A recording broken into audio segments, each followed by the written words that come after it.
வானதி வந்து செம்ம டென்ஷனாக வீட்டுக்கு வராங்க. வீட்டுக்கு வந்த வானதி வந்து எல்லாரும் சாப்பிடும்போது அவங்களும் உட்காராங்க. என்னடி சீக்கிரம் வந்துட்ட பரவாயில்லையே அப்படின்றாங்க. அம்மா எனக்கு முதல்ல கல்யாணத்தை பண்ணி வை அப்படின்றாங்க.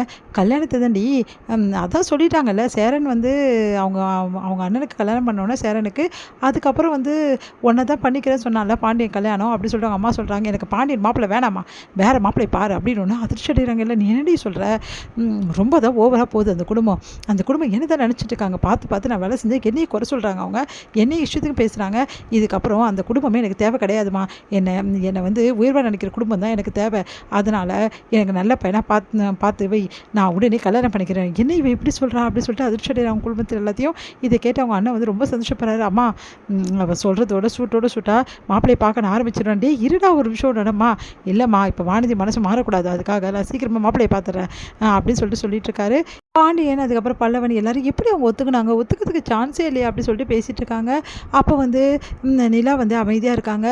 சொல்லுனேன் எப்படி திடீர்னு ஒத்துக்க வந்து முடியாது, அவங்க ஒத்துக்க மாட்டாங்களே அப்படின்னோடனே வேறு எதுக்கு ஒத்துக்கினாங்க, எல்லாம் இவரால் தான் ஒத்துக்கிட்டாங்க. என்னது சோழநல்லாவாளையா அப்படின்னோடனே ஆமாம் இவர் தான் வந்து 30 பவுன் நகையும் 25 லட்சம் பணமும் தரேன்னு சொல்லியிருக்காரு அப்படின்னு ஒன்று எல்லாம் அதிர்ச்சி. அன்னைக்கு என்ன நீ இப்படி பண்ணி வச்சுருக்க, எப்படி நான் அவ்வளோத்தையும் கொடுக்க முடியும் அப்படின்னோடனே என்ன பண்ணுறதுன்னு தெரியலடா, அண்ணனோட கல்யாணம் நடக்கணும்ல அதுக்காக அதனால சொன்னேன்னோட பாண்டியன் டென்ஷன் ஆகிறாரு. என்னடா இப்படி பண்ணி வச்சுருக்க அப்படின்னு சொல்லிட்டு பல்லவனும் டென்ஷன் ஆகிறாரு. எல்லாருமே ரொம்ப டென்ஷனாக நல்லா பேசிட்டு வந்திருக்கீங்கடா லட்சணமா அப்படின்னு சொல்லிட்டு அவங்க அப்பா நடேசனும் டென்ஷன் ஆகிறாரு. எல்லாருமே வந்து இது மாதிரி பேசினோன்னே வந்து சேரனுக்கு ஒன்றும் புரியல. இப்போ என்னென்ன நடக்க போதோ தெரியலையே அப்படின்னு சொல்லிட்டு எப்படி 6 மாதத்தில் அவ்வளோ பெரிய அமௌண்ட்டெல்லாம் வந்து ரெடி பண்ண முடியும், அவ்வளோ சவர நகை எல்லாம் எப்படி ரெடி பண்ண முடியும், எந்த தைரியத்தில் எல்லாம் பண்ணிட்டு இருந்தோம், அண்ணனோட வாழ்க்கையை நீ கெடுத்துட்ட அப்படின்னு சொல்லிட்டு பாண்டியன் சண்டை போடுறாரு. இங்கே பாடுறா நான் ஒன்றும் எந்த வாழ்க்கையை நான் கெடுக்கல, அண்ணன் நல்லா இருக்கணும் தான் எல்லாம் செஞ்சேன், சொன்னால் புரிஞ்சுக்கோங்க அப்படின்னு சொல்லிட்டு அவரும் சொல்லிப்பார். நிறுத்துறீங்களா எல்லாரும், நடந்து போச்சு எல்லாம் முடிஞ்சிச்சு, இதுக்கப்புறம் எப்படி அண்ணனுக்கு அந்த காசையும் அந்த நகையும் வந்து சேர்த்து எப்படி அண்ணனை கல்யாணம் பண்ண போகிறோம்னு சொல்லிட்டு யோசிங்க, அதை விட்டு சண்டை போட்டுக்காதீங்க அப்படின்னு நிலா வந்து சொல்கிறாங்க.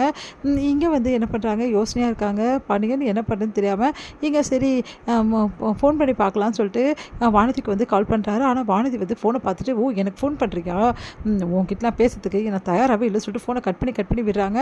இதனால் வந்து ஏன் வானதி ஃபோனை கட் பண்ணி கோச்சிக்கிட்டாலோ, இன்றைக்கி நடந்ததால் எல்லோரும் கிண்டல் பண்ணதால கண்டிப்பாக கோச்சிட்ருப்பா, நாளைக்கு அவளை எப்படியும் சமாதானப்படுத்தணும் அப்படின்னு சொல்லிட்டு பாண்டியன் யோசிக்கிறாரு. இங்கே வந்து பாண்டியன் பைக்கில் வந்துட்டுருக்காரு. அப்போ கரெக்டாக வந்து வானதியோட அண்ணன் வந்து இந்த மாதிரி உன்னை கல்யாணம் பண்ணிக்க மாட்டா, கழட்டி விட்டா என் தங்கச்சி அப்படின்ற மாதிரி பேசுகிறாரு. அதை கேட்டு செம்மையாக டென்ஷனாக பாண்டியன் அவர் சட்டையை பிடிச்சி அடிக்க போகிறாரு. 2 பேருக்கும் கைகளை பார்க்குது. இதுக்கப்புறம் இந்த மாதிரி பேசினு வந்து அவ்வளோதான் அப்படின்னு சொல்லிட்டு பாண்டியன் வந்து விரட்டி விடுறாரு. இங்கே வந்து என்ன பண்ணுறாரு, இந்த விஷயத்துக்கு எல்லாத்தையுமே வந்து சொல்கிறாரு. இந்த மாதிரி அவன் என்னை அடிச்சிட்டான் அப்படின்னு சொல்லிட்டு வானதிக்கிட்ட. வானதி சமக்கம் வருது. உடனே வந்து பார்க்க வராங்க.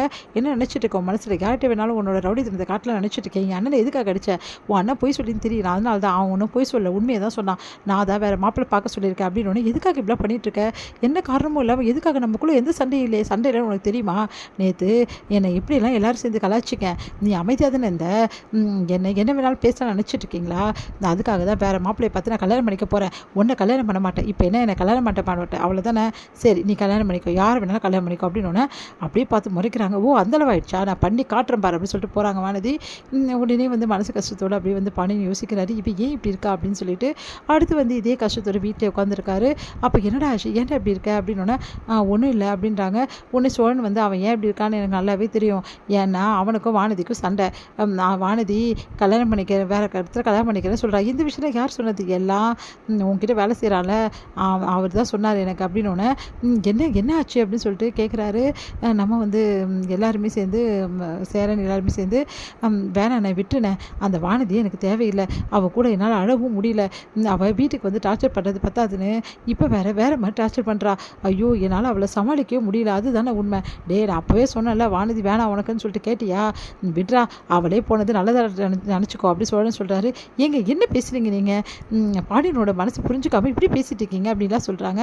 உடனே வந்து பாண்டியன் வந்து வேணாங்க இதை விட்டுருங்க அப்படின்னு சொல்லிட்டு சொல்கிறாங்க. எல்லோரும் அதிர்ச்சி அடைகிறாங்க எல்லாத்தையும் கேட்டு.